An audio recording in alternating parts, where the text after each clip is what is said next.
excuses, please.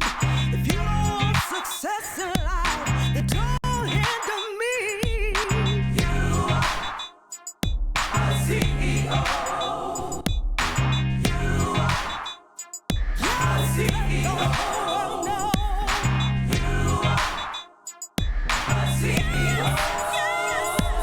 The time is here to celebrate. Success is calling, so don't be late. A CEO. Let the whole world know. You are a CEO. You are a CEO. The time is here to celebrate. Success is calling, so don't be late. I'm a CEO. You are. I'm a CEO. You are. Oh, let the whole world know. The time is here to celebrate a CEO.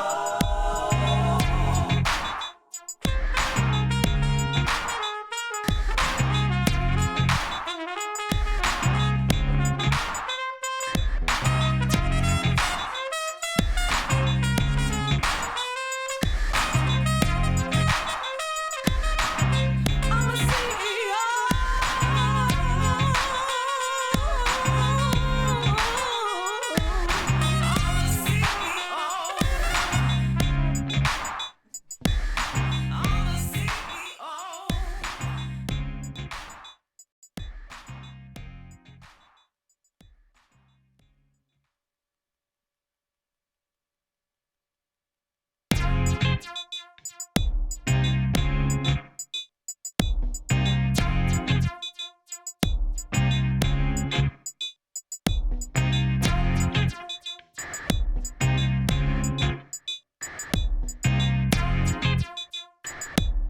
Yes, let the whole world know. A CEO. You are a CEO. I'm a CEO. You are a CEO. I'm a CEO. The time is here to celebrate. I've got to manage myself, got to manage my mind. The task is not easy, but the higher heights I climb. I'm determined to succeed, so no excuses, please. If you want success in life, then don't hinder me. You are a CEO. You are a CEO. No. You are a CEO. The time is here to celebrate. Success is calling, so don't be late. A CEO. Let the whole world know. You are a CEO. You are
myself, got to manage my mind.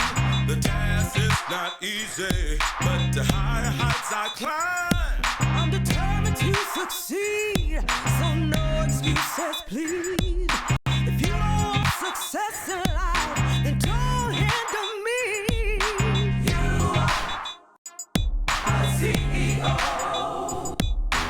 You are a CEO. No. You are a CEO.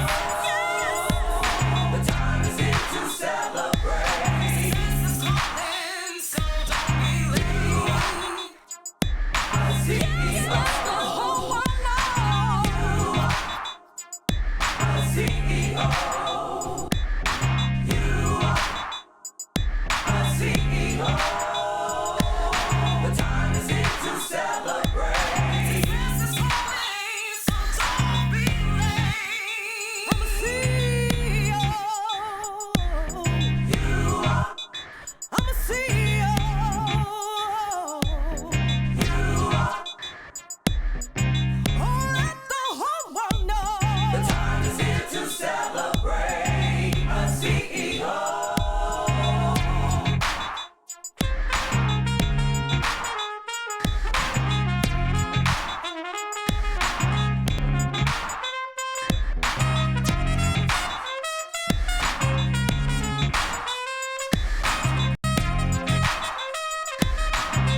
I'm a CEO.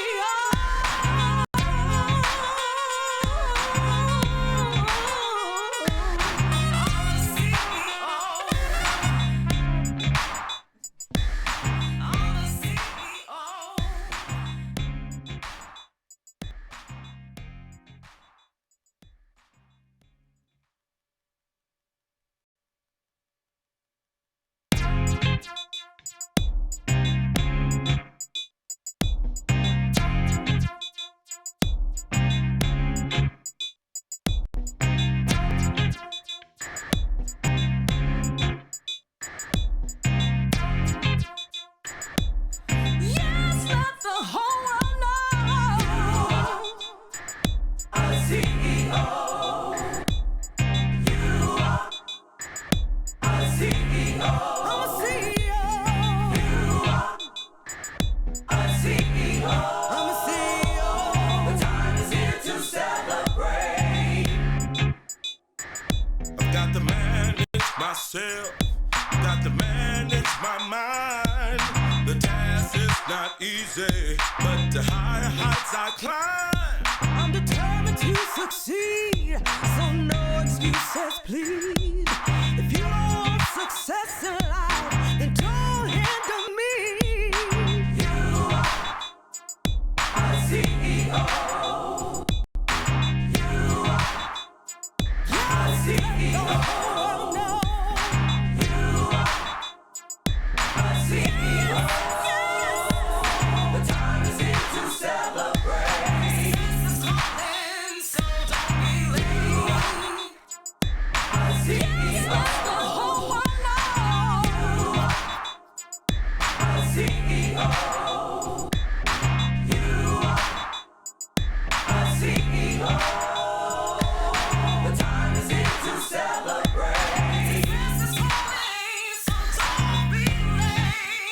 I'm a CEO. You are.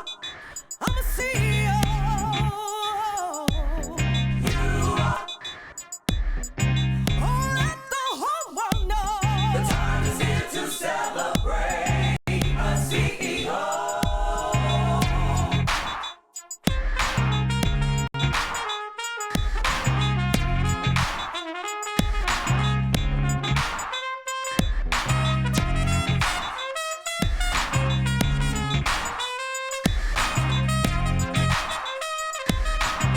I'm a CEO.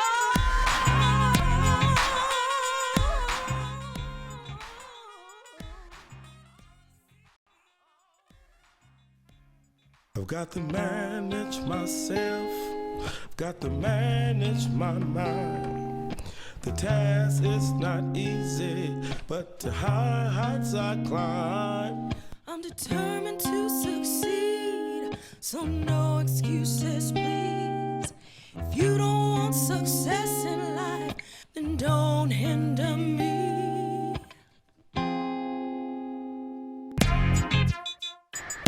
Yes, let the whole world know you are a CEO.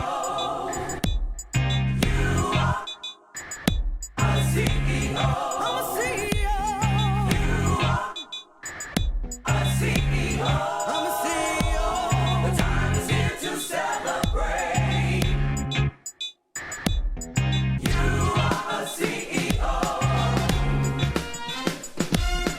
You are a CEO. You are a CEO. You are a CEO. Yes, let the whole world know. The time is here to celebrate. Success is calling, so don't be late. You are a CEO. Hello, everyone. I'm Michael E. Parker, and tonight, as promised, we are continuing our series, helping entrepreneurs out there, talking tonight about running your business. Don't let it run you. So as you can see on the screen, this is April 22nd, as promised, and we are hosting this show tonight. So if you are an entrepreneur, if you're a small business owner, there'll be some really good things that you can take. And really, even if you run a department, you manage teams, you do anything within a business where you need to drive performance, there'll be some good things that you can learn from this show here tonight. And so I want to walk you through a few things before we continue into a specific methodology that I want to go over with you, but just talking a little bit about not letting your business run you. Now, when you have your business running you and you're trying to keep everything under control, there's a lot of things you can start seeing, a lot of challenges you can start having. So this is something I want you to keep in mind, that when your business is running you, you always feel under pressure. And so don't get me wrong, there's nowhere in any business that you won't feel some pressure. But the key is when your business is running you, that pressure can get almost, to be something that is something you just can't carry, something that's just too heavy. And after a while, it can really begin to break you down. This is why pressure is a good sign that something might need to be improved, something might need to be changed. Another thing to keep in mind is that, you get this feeling of running around, getting money coming in, but every time you look to go look at that money again, it seems like it was coming out before you could get it home. And sometimes that's how it feels as well when a business is running you. You're making money, but it doesn't seem like you have the money you need when you need it. And so this is another thing that we have to monitor, we have to watch. How does it feel financially when we're really trying to run that business? And so starting to look at and understand how the money is moving and why it always feels like it's not there when I need it. Another key thing is just, this is pretty dramatic image here, but sometimes you just feel overwhelmed with the work. You just want to run it high. You feel like there's just too much to do and I don't have enough time. You feel like you need 28 hours in a day. And sometimes when a business is running you, this is how it feels. Now, don't get me wrong. There's no entrepreneur out there that sometimes doesn't realize their business is running them. It will happen. The key is you have to see these things and think about, how can I start taking control of my business and running my business in a way that is best for its success. Now, another thing is when you start thinking about how you organize people, how you organize teams, we'll talk about this a little bit, but sometimes this also starts to get a little bit fragmented. You start trying to figure out how to organize teams and people around what you're trying to accomplish, and sometimes it feels like a puzzle, and you feel like you might try this, you might try that, but oftentimes you'll notice that a lot of times it doesn't always cause you to get where you want to go. And so this puzzle is something you have to always work at to make sure you're aligning things the way it needs to be. Now, if you don't, you end up with teams that kind of feel and look like this, where you see, people that might be frustrated, people that might check out, people that might not give their all. Sometimes people don't keep that motivation. Sometimes when the business is running you, sometimes the team is running you as a leader, because that team's mood, their energy, and where they're at is driving what the business truly can do. And it causes you to realize, even though you say the business is going in a certain direction, the people that are really getting the work done, if they check out, the business will check out. If they don't do it, it doesn't get done. And so at the end of the day, you have to evaluate what is happening with the team when the business is kind of running you. This is also very, very important. Now, another thing is when you start to look at your processes, and we'll talk about this, but sometimes you feel like there's a lot of stuff going on, but you don't really know what should be going on. There's a lot of stuff moving around, there's a lot of stuff happening, but it's very confusing in terms of what exactly is supposed to be going on. Who's supposed to do what by when? How is this supposed to be done? How did we agree to this before? And what is the optimal way to get this done to maximize our success or the opportunity that is in front of the business? So this is, again, another key area. This is another thing you want to keep in mind. Now, remember, we're still talking about entrepreneurship. We're still talking about business. And so this is a serious matter. Some of your businesses represent your families. They represent your livelihood. They represent your dreams. They represent your ability to pay your bills. And so that's why we're taking some time to talk about these issues and looking at things we can do as we run our businesses, but also if you're in a department, if you're in your professional career and you're responsible for people, you're responsible for a specific thing in a company, you also can take these things, because sometimes you can notice a department or a team is showing these same types of challenges that you've heard here tonight. Now, something that I mentioned last time we were here, I mentioned that true entrepreneurs don't necessarily follow their passion. They find an opportunity and they do it with passion. Now, I want you to keep that in mind, because now when I say that, I want to be clear though, you still need passion. Right? So this doesn't mean to throw passion away. Once you find an opportunity, you find something that you're aligned with, and you see it's something you want to really push for, you've got to have enough passion to get through what I just described. Because when it gets hard and when it gets tough, that is when your passion must kick in to keep going until you can fix the things in the business that need to be strengthened for you to survive. So that passion is very important when it's done in the right way. So keep in mind, once you have the right opportunity, once you know what you want to do, fall in love with it and have a passion to get it done. And so I want you to hear some brief words from Steve Jobs on this very point. And when we come back, I want to introduce you to an acronym and methodology that will help put you on the path to running your business better. We'll be right back.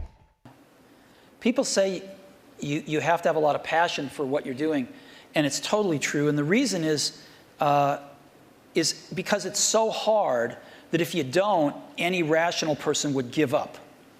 It's really hard, and you have to do it over a sustained period of time. So if you don't love it, if you're not having fun doing it and you don't really love it, you're going to give up. And that's what happens to most people, actually. If you really look at the ones that ended up being successful, unquote, in the eyes of society, and the ones that didn't, oftentimes it's the ones that are successful loved what they did so they could persevere when it got really tough. And the ones that didn't love it quit because they're sane, right? Who would want to put up with this stuff if you don't love it? So it's a lot of hard work, and it's a lot of worrying constantly. And if you don't love it, you're going to fail. So you got to love it, you got to have passion. And I think that's the high order bit. The second thing is you've got to be a really good talent scout. Because no matter how smart you are, you need a team of great people. And you've got to figure out how to size people up fairly quickly, make decisions without knowing people too well, and hire them and see how you do and refine your intuition and be able to help build an organization that can eventually just build itself, because you need great people around you. Thank you. All right, everyone, I hope you enjoyed that video, and now I am back, and I've got my whiteboard, and when I get my whiteboard, things start to take place, because this is where you start to get a vision and an understanding of things you need to do to run your business better. So I want to kind of teach some things tonight, and I want to also have a discussion about some things that are critical. So the first thing that I want to go over with you is an acronym that I like to talk about called SP3, okay? So I want you to remember that, SP3. Now SP3, the first letter in this acronym stands for strategy, okay? And we're going to talk about these other areas, and this is really 3 words that begin with P, and we're going to talk about that later.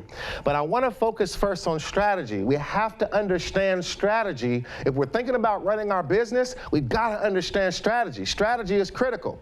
So having said that, there's a few things that I want you to keep in mind. Now, when we think about that, I want you to think about everything that we do in our business comes down to completing a task. Okay, so something that we need to do, being able to check something off. At the end of the day, it comes down to a to-do list. What are you there to do? What is your business for? When you wake up and when you show up at work, there's the only thing that you have to focus on is, what am I supposed to do today, right? Everyone that works in the company, it's the same thing. What am I supposed to do today? What am I supposed to get done? So this is very, very important. Now, considering this, something I want to jump to, though, is we're going to come all the way over here, and I want you to think about the word goal. So we have to think about, I'm doing things every day, right? But I should be doing those things specific to reaching a goal. Now, when we think about a goal, a lot of times we want to always think numerically, right? So we want it to be numeric. We want to also think about monetary. So things to do with money. So a lot of times we think about putting it in a number, putting it into something that is measurable.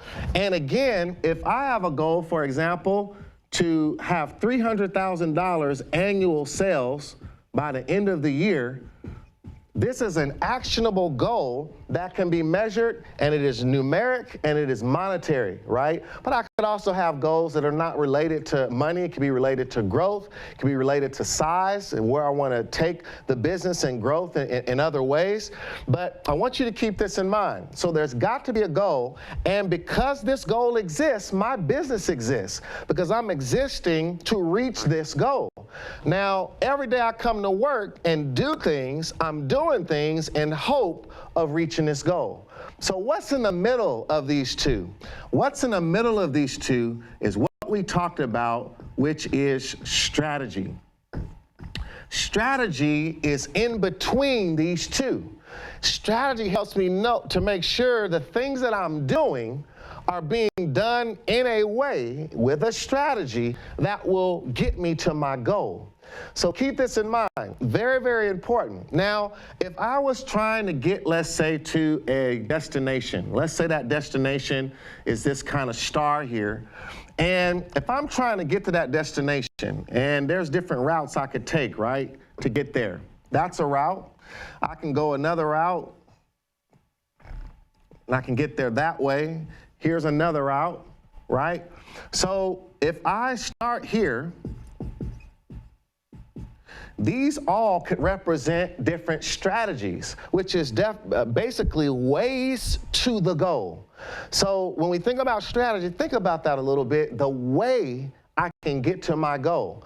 So if I'm thinking about that, here's one way, here's another way, and here's another way. So specific to your business, you have to know what those ways are. So if you want to get to a specific goal for your business, if you're trying to, let's say, enter a new market, or you're entering a city and you want to get more people, you want more women to like your product, you want more men, you want more people of a certain ethnic group, you're trying to get more young people, you're trying to get to an older crowd, whatever your goal is, what is your strategy to get to that goal? And the goal I have should be the things that I feel will cause my business to succeed. Those are the goals that I want to set, are the things that will keep my business alive, surviving, and doing what it was built to do, right? So of course it's not all money, because some of our goal is to make the world a better place and all those different things. But if you don't make money, you can't keep the business around to help make the world a better place, right? So you got to have that. So when we think about our strategy, now when we think about all of this, on this road, I also can have certain milestones, which I'm putting here, to say, you know, there are certain key points in this strategy where I want to stop and check that the strategy is working, right? So I can put these little dots on here and say, these are all areas where I might want to check to make sure, is my strategy working, right? So I might call these milestones. Might be a little hard to see there. So these are our milestones, and these milestones, we want to be able to see, okay, how many different areas or times might I check to make sure that this strategy is working? Because remember, even though you have a strategy, that strategy is still somewhat of a hypothesis. And a hypothesis is an educated guess. It's not just a guess, it's educated. You do some research, you do your homework, you look at what others have done, you look at data, you consider, and some of it is the genius of you and how you feel and think. But all of that has to come down to an educated guess that eventually says, even though I have this strategy, I've got to check to make sure it's working. So this is, again, why you see these different milestones that we're calling out. Now, every time we reach one of these milestones, we can begin to ask a question, right? And we can always say, continue or change. So this is a question we can always ask. Do we continue or do we change? Or there's something we call course correct, okay? And that means that the course that I'm on, right, kind of goes with our analogy here. I want to correct my course and make an adjustment to better reach that goal. So in concept, I want you to understand that. Now, having said that, I want to focus on 3 critical areas about strategy, and then I'm going to bring a friend of mine that is one of our executives here in the company. We're going to talk about this a little bit. But when you think about strategy, let's take this and break it down a little bit more. We can deal with the planning of a strategy. We can deal with the execution of the strategy. And then we have to deal with how we measure how that strategy is working. And all of these areas are very important to looking at strategy, because we have to plan strategically, we have to execute the plan, and then we have to measure, kind of going back to some of the milestones that I mentioned, to really make sure that that strategy is of use and is actually making sense. All right, so I hope you got that. Now, we talked about a lot here, and now I want to welcome a key person. Now, come on into the screen here. Now, this is, you came in with some markers already, all right? So this is Megan Tomasello. Welcome to the show, Megan. And so Megan is one of our executives here at the company. She's our Chief Growth Officer. She also is a broker for another one of our businesses. And Megan, we talk all the time about strategy, and I know you love strategy. One of my favorite subjects. It is your favorite subject, right? So let's talk a little bit about this. What do you think about what I've went over here, especially when you think about, planning, execution, and measure? But before we get into this, what do you think about strategy and why it's so important? So much was coming to my mind as I was listening to you. I really think you did a great job explaining strategy overall for somebody who is an entrepreneur or a small business owner, or even in a certain job. You need strategy, right? Everybody needs strategy. Right, so, right. I was thinking a lot of companies, they'll have like a passion, as you mentioned, and as Steve Jobs mentioned, and they just get into business and they have a passion, but not realizing, and they start with the task, which is a big issue, because they'll be executing and doing tasks that are not really associated with a goal, with a strategy. Because they can have an overall goal in mind or a mission for their company, but without this missing piece, they can be wasting a lot of time, because the task they're doing may not be the quickest route, right? So they're trying to get here, but they might take this windy road that, is full of traffic. So I like to think of Waze, or you like Google, but I like Waze. Oh, the navigation apps. The navigation apps, because Waze will show you several routes, and then it will also take into effect what is the traffic like, not just the mileage. And those are like the obstacles that come up. Right. So it'll tell you, and then it will course adjust. So this is a great example of how a company could be going from point A to point B, but without the right strategy, Right. they're going to take a lot longer. They Right. may end up getting there, or they may get lost and Right. not ever get there. Now, I want to build on something you said a minute ago, though. So when you think about the task here, and a lot of times this is what gets all the attention. We think about Yeah. coming in and just getting stuff done. But Right. really, when you think here's where a lot of the labor is, the cost and time, all of my resources. Yep. So I think it's really important what you're saying, right? Because this is where a lot of our money ends up being spent. And if this is not aligned with strategy, I could waste a lot of money, right? Yeah, a lot of money and a lot of time, and you could end up not reaching your goals, which is really bad. So I was also thinking when you were talking about the planning, execution, and measurement, that it's really important that someone have a plan. So I like to use SWOT analysis. Yeah. And Yeah. I know that's a big tool for any entrepreneur out there, is if you can do a SWOT analysis well, that takes a lot of research. Now, not everyone knows what SWOT is, so what? Strength. So a company, you would list out your strengths Right. as a company, your weaknesses, and then your opportunities and threats. Your opportunities and threats, they tend to say, look on the outside, like what is the opportunities based on the market overall, not, your company. So things you can't control. Things you can't control, yeah, I Right. think that's how they put it. But that's really important because any company who's getting started should do thorough research on, hey, what are my competitors? Like, start with what's already out there, what's working, what's not working. Because as you said, it's a hypothesis for the strategy. So when you say come up with a strategy, I know we use this a lot with the SWOT, because you need to look at those areas and say, well, if we're weak and we don't have the resources or money or time to do certain things, then we should list that out. So when we do come up with our hypothesis, Right. it's the best hypothesis we can come up with, because Right. we've looked at those 4 areas and Right. we've evaluated, well, our competitor is doing really well in this area, so let's not use that strategy, or let's attack that strategy Right. and go after with the competitor. And that's really good what you're saying, Megan, because I think some of the frustration is you can do everything and still run into challenges, but Right. it's the comfort of knowing we did everything we could can do do, yeah. with the information we had. Right. That's so critical, Yeah. because then you at least know whatever happens. It's thought through. Yes. You took the time to really research. I think that's the thing. A lot of times we'll come up with strategies that they might not work. I mean,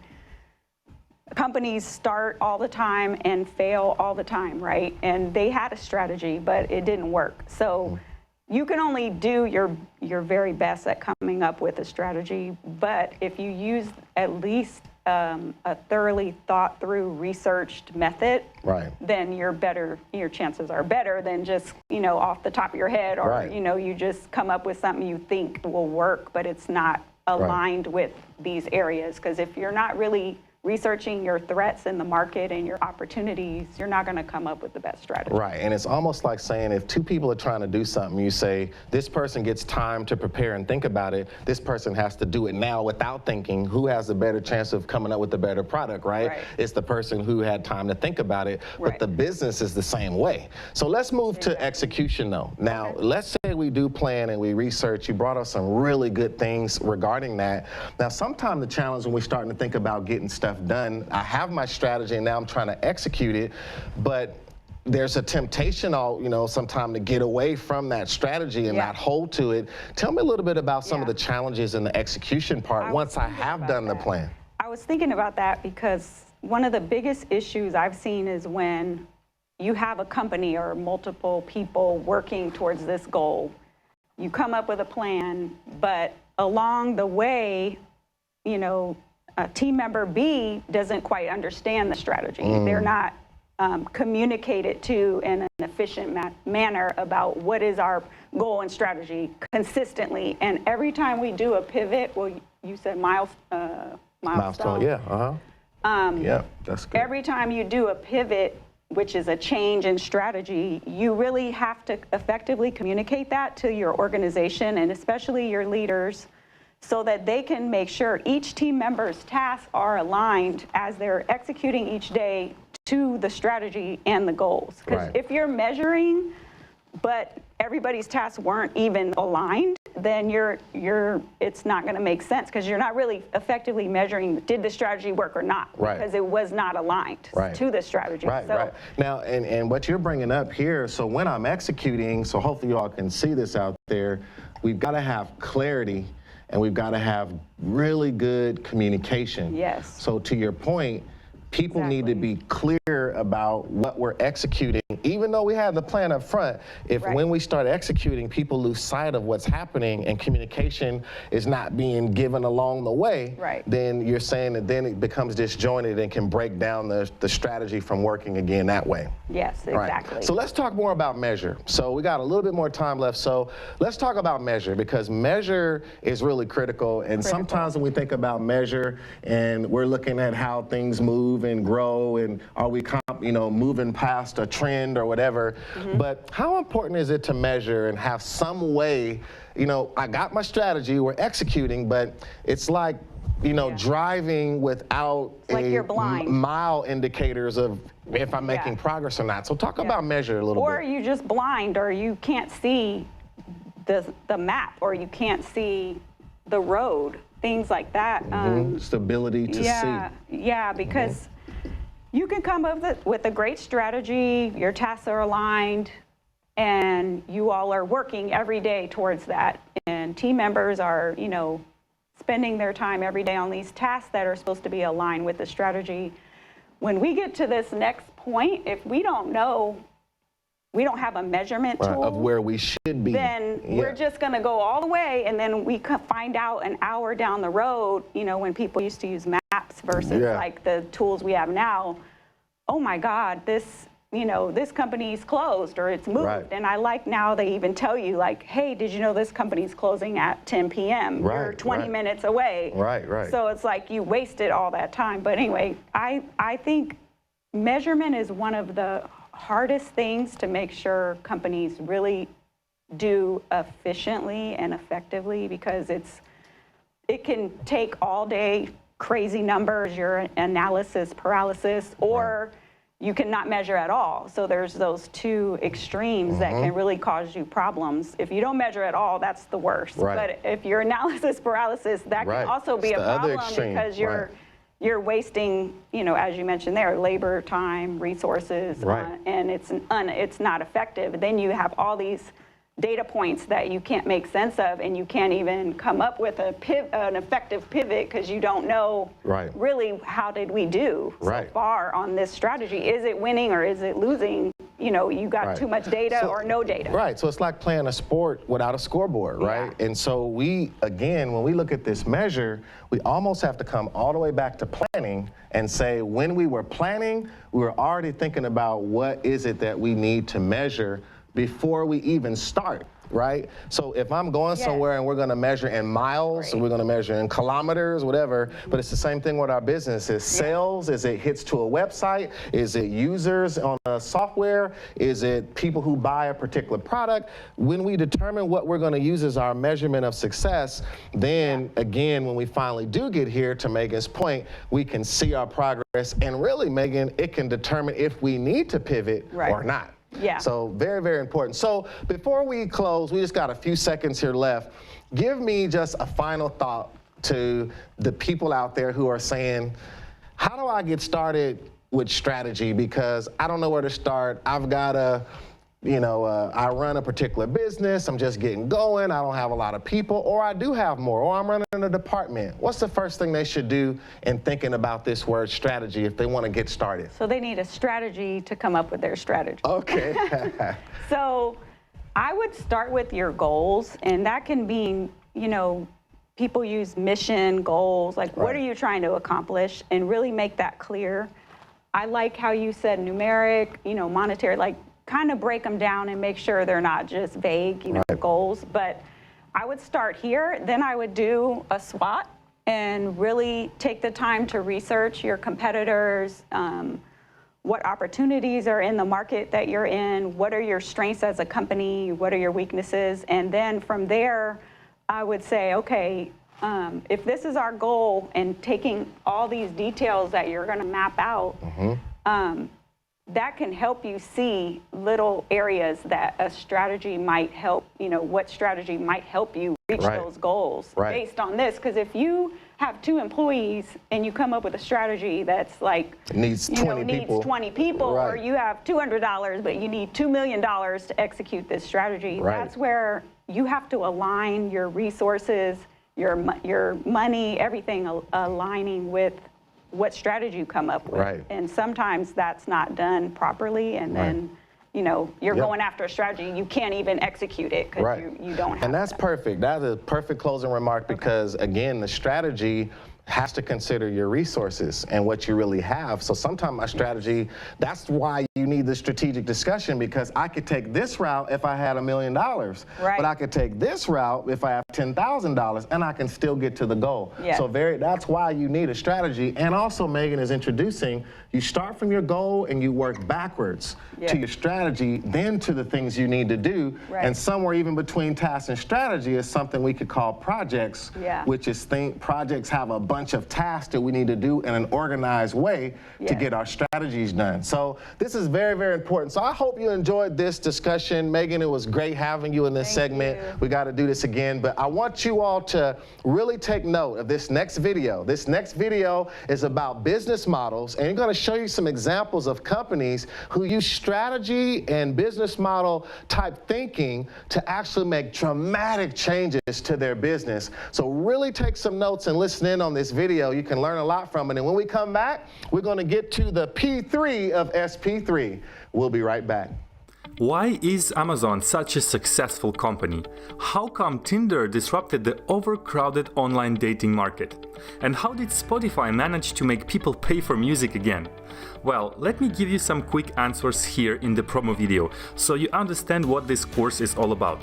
Since the beginning, Amazon based its whole innovation strategy on constantly disrupting the sales and delivery channels, which are just one part of a business model of a company. They started by disrupting channels for the books market. Instead of going to a library to buy and pick up your physical books, you would order them online and get them delivered by post directly to your home. That was channel innovation, and Amazon kept doing this ever since by selling more and more products online. When they created the Kindle, it became yet a new sales and delivery channel for books. You can both buy and receive books on your Kindle.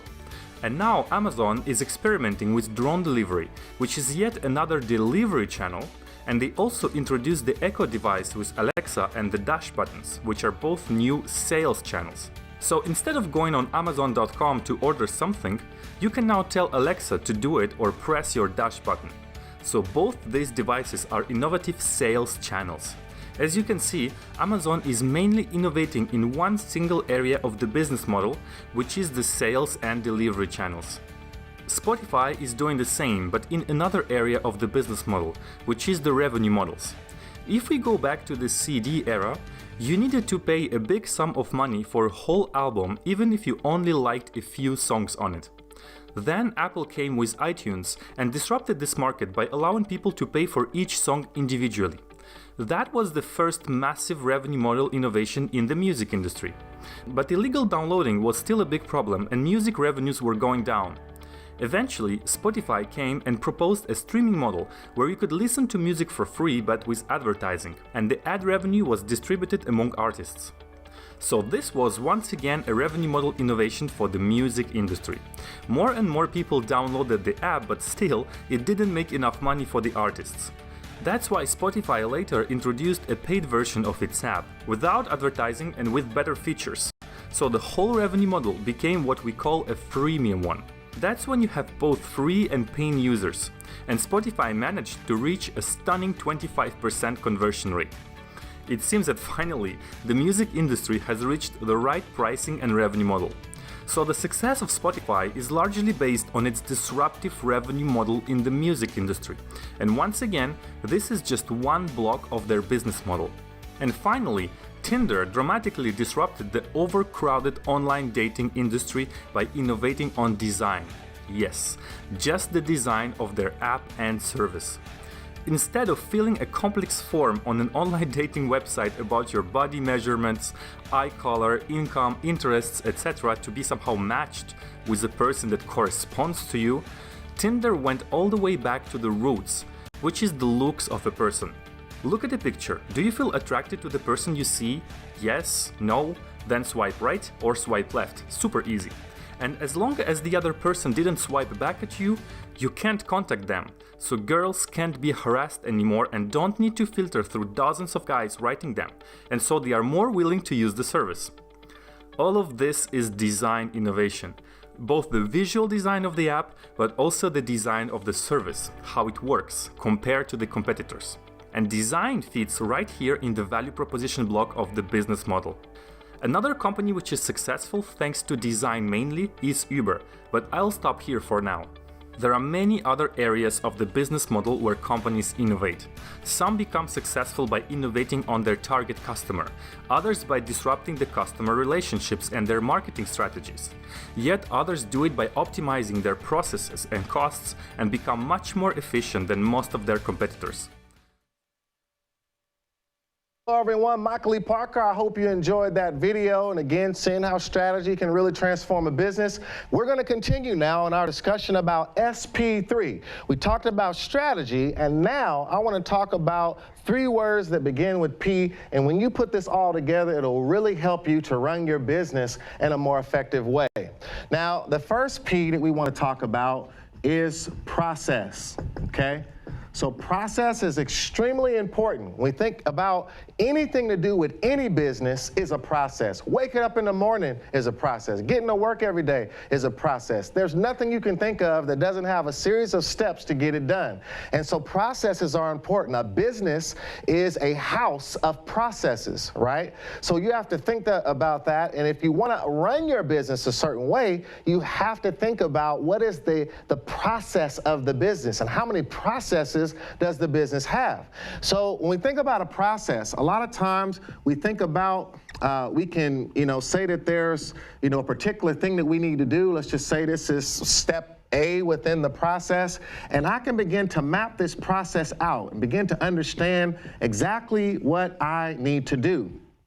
And when you think about a process, a lot of times we want to consider that we should know how long it takes, and I'll keep it simple and call this process time. We should know how long it takes to actually complete any process within the business. So you don't want to just be working, right? Everything that you do, we should be able to identify how many steps are they in each process and how long do those steps take, all right? And then, is there any wait time in between these processes, right? So the process, it should be something that is creating value, where we're actually changing something from one state to another. This is a application that was blank to an application that was done. This is a file that was incomplete to a file that is complete. This is a person's hair that was not done to their hair being done. This is a real estate deal from starting to a real estate transaction being closed. Whatever it is that we're dealing with in our business, we have to understand what part is process and what part is waiting. When you go to the doctor, there's a part where you're waiting, there is no value being added. So we have to understand that, and you want to understand that as the owner of that process. Now, another thing you want to see is that we can make nice boxes like this to denote a step within a process, and I'll just to keep it simple, let's just look at it that way. And each one of these letters can represent specific aspects of that process. Now, another key thing is sometimes we can even get into understanding where decisions need to be made. So we can even map this out and start to lay out what actually happens within this process and where are the times where we need to make a decision about something, right? And if the decision is yes, we go here. And if the decision is no, we could say the process then goes this way.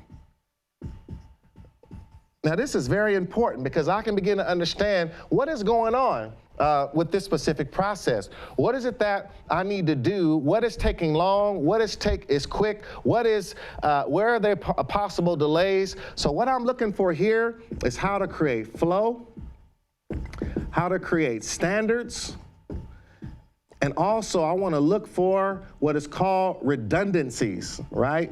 So if I see something that's redundant and something that's not necessary, I can get rid of that. So this is important. Now again, if you're a club member, there's a lot more information inside about this type of stuff, and all that you're hearing tonight, we go a lot deeper if you're a club member, so you can get in and benefit from that. But I want to introduce you to that first P. Now, having said that, let's talk about another P, and this other one is people. So we have to think about people as well. Now we're still thinking about running our business. So when you think about people and how to organize how people are working within a company, so think about the basics of an org chart. When you think about, whether if this is you and you're responsible here, you want to think about what other responsibilities need to be managed. So these might represent major responsibilities, whether that's sales, customer service, whatever, administration, whatever it is. What are the major responsibilities of this business? If you don't understand those responsibilities, you're in danger of a business that is not, doesn't have people in the right places to make sure the business is run the right way. So you have to make sure first thing that you look at is what responsibilities need to be managed. And then we can have different ways of organizing teams around that, right? So, and we could even have, for example, something I'll say here, this might even be a vendor. So this might be something that we need to be responsible for, but we don't want to hire a person to do it. We can require that some other business help my business, right? And this is what we call B2B. So we have business-to-business relationships that help us to run the things we need to do as a company. So you can consider that as well. Now, under each of these, imagine that I could consider that this might be something that has three, I'm gonna make like these are little people here. And maybe each of these little people have people that report to them, right? So I could be looking at, for this responsibility, do I need a leader here, right? And does this leader then work with a team to execute, or do I need more leaders to manage more teams? So all of these dynamics you can be measured. You can begin to understand. Or I can have a situation where I just have a team of people that I list that all do the exact same thing. A great example is, let's say if this was sales, and I've got a bunch of sales reps. They all do the exact same thing. No one is over anyone. They're really a team. It could even be people on this side that I can show, right? But visually, I have to be able to tell a story that there's a responsibility here, and I know what people are doing what. So this is very important. Then we can have something to where there's assistance needed from someone, and then there's other dynamics of how we might manage, where now there's someone to help this leader to manage these responsibilities here. So these are just a few examples. There's a lot of things you can do, but of course, you want to be thinking about the people, and this gets down to job descriptions, right? Excuse me. So we got to know our job descriptions. We want to know exactly what is the focus for everyone, and we want to make sure too that performance is something that can be measured for every individual. So all of this is the people side. When you start to do this, now I'm starting again to be able to run my business. I know my processes, and I know the people I need to oversee those processes. Very important. Now, let's get to the last P here. And again, there's a lot more to say on this, but again, if you're in the club, get inside the community and learn more. The next P is policy, okay? Now, policy, this is just as important as everything else, because with policy, now we're trying to understand and manage the culture of the company. Now, I can't say enough about culture. Culture could be a silent, secret weapon, to help the business be even more successful and people can't figure out why they can't do it like you, or it could be a silent destroyer that destroys the business over time like a disease that you couldn't see.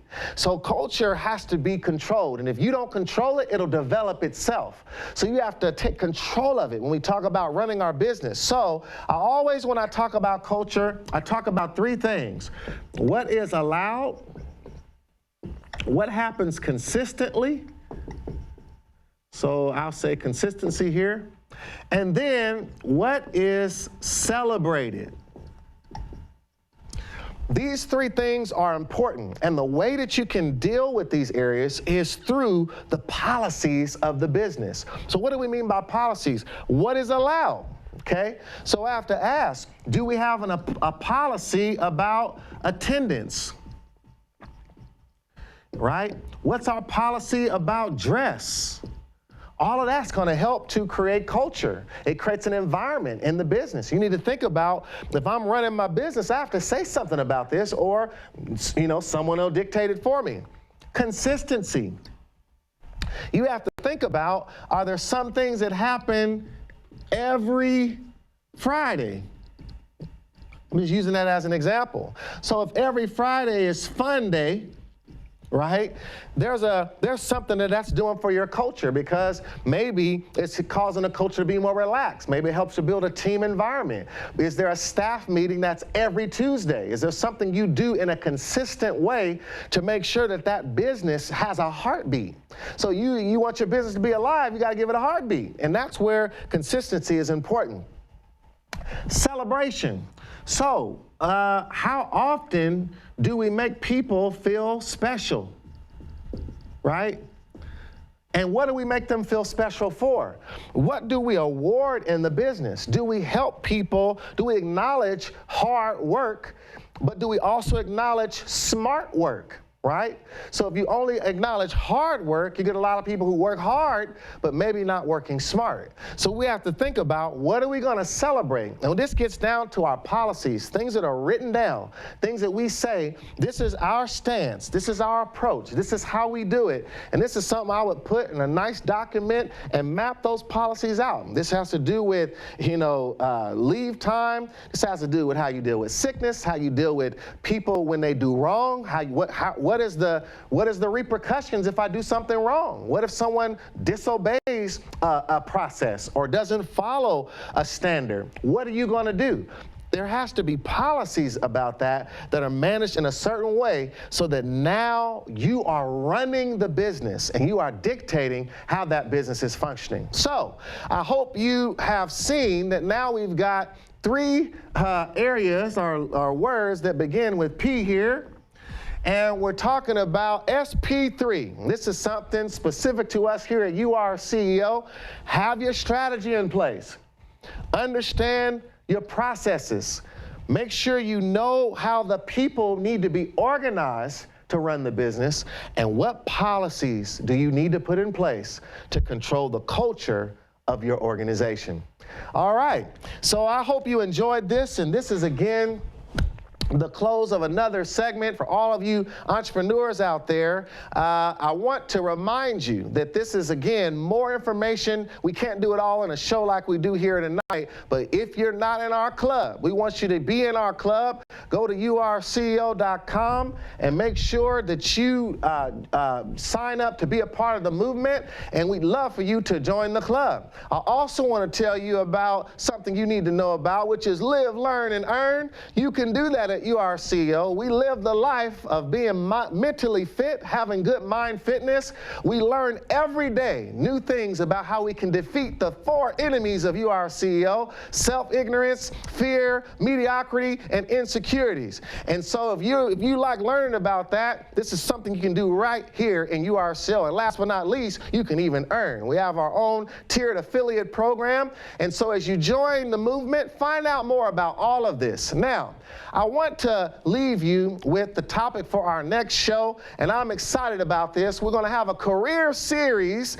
I'm the CEO of my career, and I want you, all of you out there that's thinking about your career, you're thinking about what you want to do, you're thinking about who you want to be. We're going to introduce in a series of shows many different careers and many different facets of work to help you discover how you can even improve your position, how you can start your position, how you can reinvent yourself, what is going on today, and what are some of the skills we need to advance in the careers that are of today. I hope you've enjoyed this show. I'm Michael Lee Parker. This is You Are a CEO. Remember, you run the business of you, and get out there and let the whole world know that you are a CEO. Thank you for joining us tonight.